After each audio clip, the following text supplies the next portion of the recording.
परिचय। आइए बच्चों, एक खेल खेलें। उस छात्र को पुरस्कार मिलेगा जो मेरे द्वारा छिपाए गए चॉकलेट के डिब्बे को खोज लेगा। सर, लेकिन हम इसे कैसे खोजेंगे? क्या आप हमें कोई सुराग देंगे? नहीं सागर, कोई सुराग नहीं मिलेगा। तुम्हें अपने आप खोजना है। तुम क्या सोचते हो? ये आसान है। सर, मुझे नहीं लगता है पूरी कक्षा इसे खोजेगी और इससे अव्यवस्था फैल जाएगी। सागर, तुम सही हो। इसी प्रकार जब हम तत्वों को खोजते हैं तो एक अव्यवस्था हो जाती है। आओ, मैं तुम्हें इसके बारे में विस्तार से बताऊं। बच्चों, इस पाठ में हम यह सीखेंगे कि किस आधार पर तत्वों का वर्गीकरण किया जाता है। उद्देश्य। इस पाठ के अंत में आप निम्न करने में सक्षम हो जाएंगे। तत्वों के वर्गीकरण के प्रारंभिक प्रयास का वर्णन करना, मेंडेलीव की आवर्त सारणी का वर्णन करना, आधुनिक आवर्त सारणी का वर्णन करना।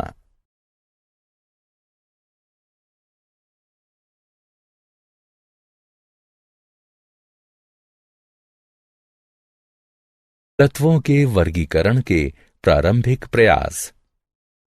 आरंभिक काल में वैज्ञानिक तत्वों को पूर्णतः धातु या अधातु होने के आधार पर वर्गीकृत करते थे। इस वर्गीकरण की अपनी सीमाएं थीं। सभी तत्व केवल दो वर्गों में विभाजित थे। इस कारण धातुओं का समूह बहुत विशाल हो गया। कुछ तत्वों में धातु और अधातु दोनों के गुण थे। उन्हें किसी भी वर्ग में नहीं रखा जा सकता था। इसके कारण तत्वों के वर्गीकरण में किसी प्रतिरूप या नियमितता की पहचान और फिर वर्गीकरण की आवश्यकता बढ़ गई। डायबेराइनर के त्रिक। सन 1817 में जर्मन रसायनज्ञ वुल्फगॉन्ग डायबेराइनर ने समान गुणधर्मों वाले तत्वों को समूहों में व्यवस्थित करने का प्रयास किया। उन्होंने 3-3 तत्व वाले कुछ समूहों को चुना एवं उन समूहों को त्रिक कहा। डायबेराइनर ने बताया कि त्रिक के तीनों तत्वों को उनके परमाणु द्रव्यमान के आरोही क्रम में रखने पर बीच वाले तत्व का परमाणु द्रव्यमान अन्य दो तत्वों के परमाणु द्रव्यमान का लगभग औसत होता है। उदाहरण के लिए कैल्शियम Ca 40, स्ट्रोंटियम Sr 88 एवं बेरियम Ba 137 के त्रिक में पहले और तीसरे तत्व के द्रव्यमानों के मध्य दूसरे तत्व के द्रव्यमान के बराबर है, यानी 40 जमा 137/2 बराबर 88 म्यू।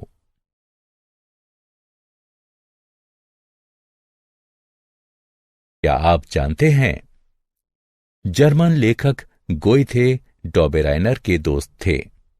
वो डायबेराइनर का व्याख्यान नियमित सुनते थे और उनकी केमिकल एफिनिटीज के सिद्धांत का प्रयोग उन्होंने अपनी 1809 के प्रसिद्ध लघु उपन्यास इलेक्टिव एफिनिटीज में किया था।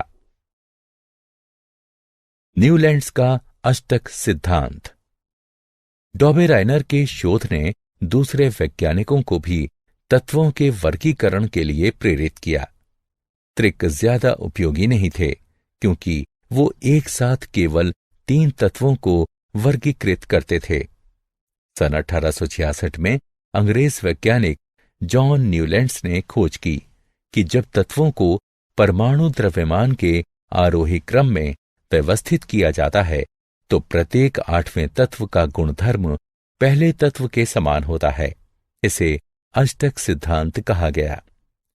इससे केवल कैल्शियम तक के तत्वों को इस क्रम में व्यवस्थित किया जा सकता था, यद्यपि उस समय तक 60 से ज्यादा तत्व ज्ञात थे।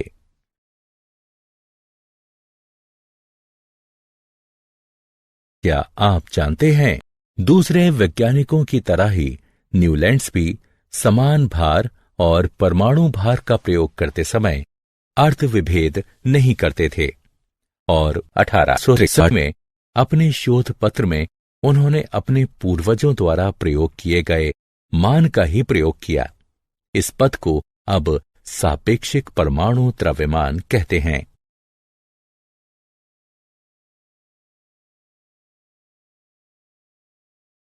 मेंडेलीव की आवर्त सारणी। रूसी रसायनज्ञ डमित्री मेंडेलीव ने खोज की कि परमाणु द्रव्यमान तथा रासायनिक गुणधर्म में समानता के आधार पर आरोही क्रम में रखने पर तत्वों का क्रम आवर्ती होता है। 1869 में उन्होंने अपने प्रेक्षण को मेंडेलीव का आवर्त सिद्धांत में व्यक्त किया। उन्होंने ये खोज भी की कि प्रत्येक आवर्ती फलन एक निश्चित अंतराल के बाद खुद को दोहराता है। अतः आवर्त सिद्धांत के अनुसार तत्वों को उनके परमाणु द्रव्यमान के अनुसार आरोही क्रम में व्यवस्थित करने पर तत्व का रासायनिक और भौतिक गुण एक अंतराल के बाद स्वयं को दोहराता है। आवर्त सिद्धांत के आधार पर तत्वों की व्यवस्थित सारणी को आवर्त सारणी कहते हैं। मेंडेलीव ने सभी तत्वों को उनके द्रव्यमान के आधार पर आरोही क्रम में एक क्षैतिज पंक्ति में व्यवस्थित कर दिया, जब तक कि उन्हें ऐसा तत्व नहीं मिल गया जिसका गुणधर्म पहले तत्व जैसा था। उन्होंने इस तत्व को पहले तत्व के नीचे लिखा और इस तरह तत्वों की दूसरी पंक्ति प्रारंभ की। इस तरह वो सभी ज्ञात तत्वों को उनके गुणधर्म के आधार पर वर्गीकृत करने में सफल रहे। परिणामतः वे पहली आवर्त सारणी बनाने में सफल रहे। मेंडेलीव की आवर्त सारणी की विशेषताएं। मेंडेलीव की आवर्त सारणी की निम्नलिखित विशेषताएं हैं। आवर्त सारणी में व्यक्त क्षैतिज पंक्तियों को आवर्त कहते हैं। आवर्त सारणी में 1 से लेकर 7 तक कुल 7 आवर्त थे। किसी आवर्त विशेष के तत्व के गुण बाएं से दाएं ओर एक नियमित प्रकार प्रदर्शित करते थे। ऊर्ध्व स्तंभों को समूह कहते हैं।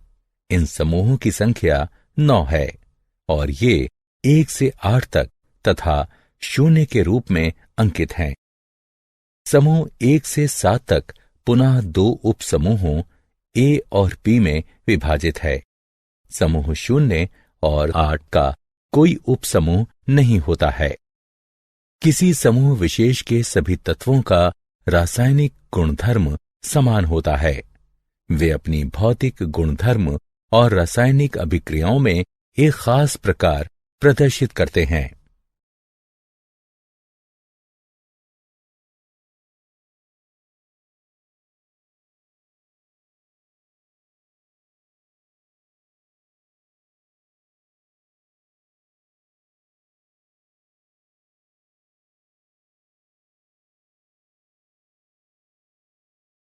मेंडेलीव की आवर्त सारणी की सीमाएं। मेंडेलीव की आवर्त सारणी की कुछ सीमाएं थीं, जो नीचे दी गई हैं। हाइड्रोजन को ना तो क्षार धातुओं के साथ रखा जा सकता है, न ही हैलोजन के साथ, क्योंकि हाइड्रोजन क्षार धातुओं और हैलोजन दोनों से समानता रखता है। एक ही तत्व के विभिन्न समस्थानिकों का परमाणु द्रव्यमान भिन्न भिन्न होता है। इसे ध्यान में रखने की जरूरत है और प्रत्येक को आवर्त सारणी में भिन्न स्थान देना चाहिए। हालांकि रासायनिक रूप से समान होने के कारण उन्हें एक ही स्थान दिया जाना था।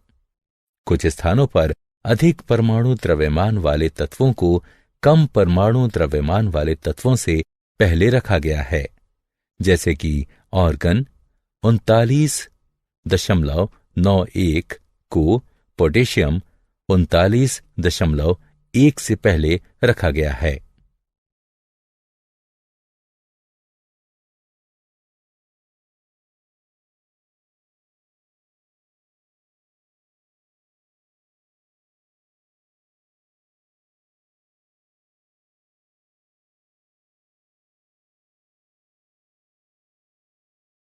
क्या आप जानते हैं, मेंडलीफ ने पेट्रोलियम के मूल स्रोत का अध्ययन किया और इस निष्कर्ष पर पहुंचा कि हाइड्रोकार्बन अबायोजेनिक हैं और धरती के बहुत भीतर से आते हैं। उसने लिखा था, ध्यान देने वाली मुख्य बात यह है कि पेट्रोलियम धरती की गहराई में जन्म लेता है और यही इसके मूल स्रोत की खोज करनी चाहिए।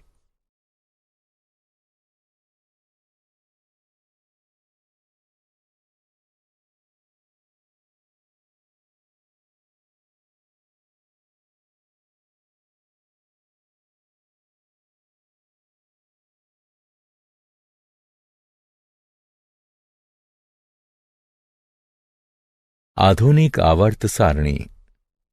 सन 1913 में हेनरी मोजले नामक अंग्रेज भौतिकविद ने खोज की कि तत्व के परमाणु द्रव्यमान की तुलना में उसका परमाणु संख्या अधिक आधारभूत गुणधर्म है।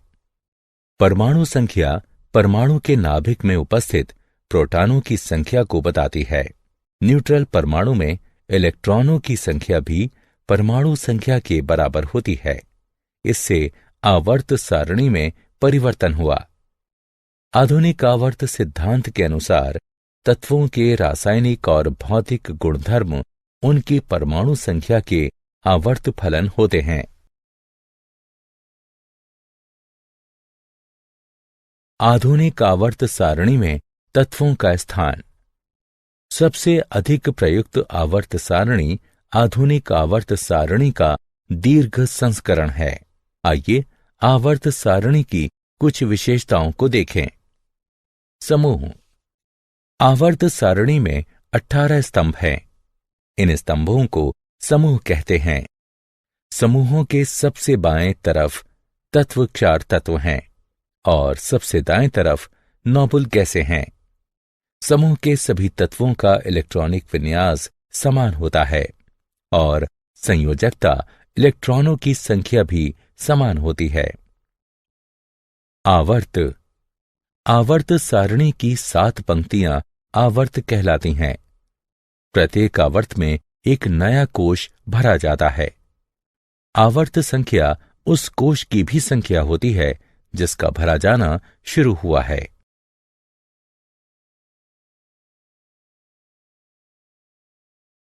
आधुनिक आवर्त सारणी की प्रवृत्तियां। संयोजकता। किसी भी तत्व की संयोजकता उसके परमाणु के सबसे बाहरी कोश में उपस्थित संयोजकता इलेक्ट्रॉनों की संख्या से निर्धारित होती है। एक आवर्त में संयोजकता इलेक्ट्रॉनों की संख्या बढ़ती है। परमाणु साइज, घनत्व, गलनांक और क्वथनांक जैसे भौतिक गुण परमाणु साइज पर निर्भर होते हैं। परमाणु साइज की सही माप करना बहुत कठिन होता है। हालांकि परमाणु त्रिज्या परमाणु साइज को मापने में सहायता करती है। धात्विक एवं अधात्विक गुणधर्म।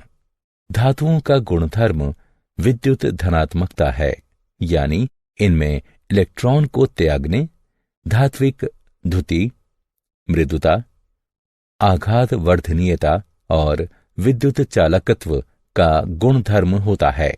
किसी तत्व की धात्विक गुणधर्म इस बात पर निर्भर होती है कि वो कितनी आयनन ऊर्जा उत्पन्न करती है। आयनन ऊर्जा जितनी कम होगी, विद्युत धनात्मकता उतनी ही अधिक होगी और तत्व उतना ही अधिक धात्विक होगा।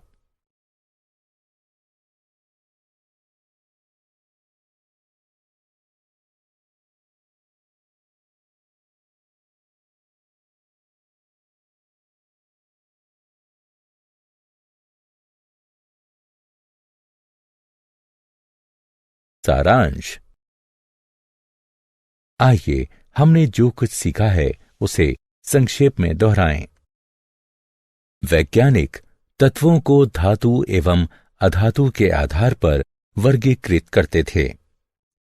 डॉबेराइनर ने समान गुणधर्म वाले तत्वों की पहचान की और उन्हें त्रिक नामक समूह में वर्गीकृत किया। न्यूलैंड्स ने तत्वों को बढ़ते परमाणु द्रव्यमान के क्रम में वर्गीकृत किया। इसे अष्टक का सिद्धांत कहते हैं। मेंडलीफ ने आवर्त सारणी का निर्माण किया और तत्वों को उनके परमाणु द्रव्यमान के आधार पर व्यवस्थित किया। मोजले ने आधुनिक आवर्त सारणी का निर्माण किया, जिसमें तत्वों का वर्गीकरण उनके परमाणु संख्या के आधार पर किया गया था।